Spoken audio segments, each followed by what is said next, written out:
بسم اللہ الرحمن الرحیم۔ دوستو آج آپ کو ایک حدیث سناؤں گا جو کم آمدنی والے، کم رزق والے اور کم وسائل والے لوگوں کے لیے یقیناً خوشی کا باعث ہیں۔ لیکن اس سے پہلے ایک چھوٹا سا واقعہ جو اسی کے ریلیٹڈ ہے۔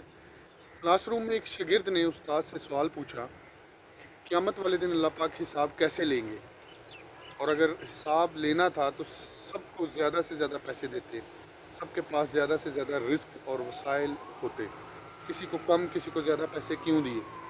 استاد نے یہ سوال سنا، کچھ توقف کیا۔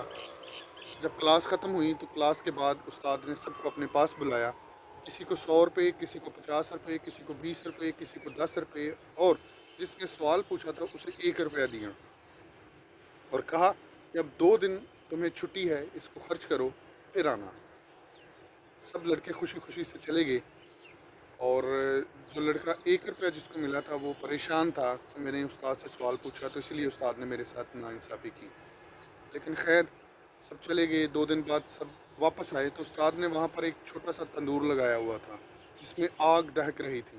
سب سے پہلے 100 روپے والے لڑکے کو بلایا، اس کی دہلیز پر کھڑا کیا اور کہا کہ اب مجھے حساب دو کہ تم نے 100 روپے کہاں پہ خرچ کیے۔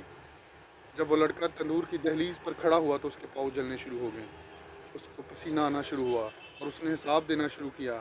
حساب دیتے دیتے کبھی ایک پاؤں اٹھاتا، دوسرا رکھتا، دوسرا اٹھاتا، پہلا رکھتا۔ اس طرح وہ اس کے پاؤں جل گئے اور وہ پسینے سے شرابور تھا جب اس نے حساب دیا۔ پھر 50 روپے والا آیا، پھر اسی کے ساتھ یہی حساب ہوا، 20 روپے والا، 10 روپے والا، اور جب یہ 1 روپے والا لڑکا آیا تو یہ فوراً گیا اور اس نے فوراً 1 روپے کا حساب دیا کہ میں نے فلاں چیز لی اور نیچے اتر آیا۔ یہ خوشی خوشی سے سب کو دیکھ رہا تھا، سب کے پاؤں جل رہے تھے، پسینے میں شرابور تھے۔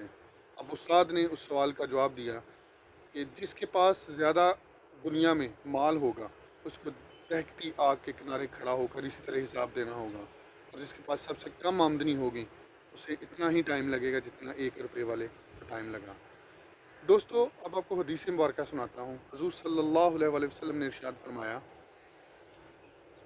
جو انسان اللہ کے تھوڑے دیے ہوئے رزق پر، مال پر راضی ہو جاتا ہے، اللہ پاک اس کے تھوڑے کیے ہوئے اعمال پر بھی راضی ہو جاتے ہیں۔ یہ یقیناً خوشی کی بات ہے۔ لوگوں کے سامنے گلے شکوے کرنے، مال کی کمی کا بتانا، جو ہے وہ لوگوں کے سامنے ماتم کرنا، یہ کچھ معنی نہیں رکھتا۔ اللہ کے دیے ہوئے پر راضی ہوں، اور انشاءاللہ قیامت والے دن تھوڑے پہ اللہ راضی ہوں گے اور تھوڑا ہی حساب دینا پڑے گا۔ اللہ پاک ہم سب کا حامی ناصر ہوں۔ السلام علیکم ورحمۃ اللہ وبرکاتہ۔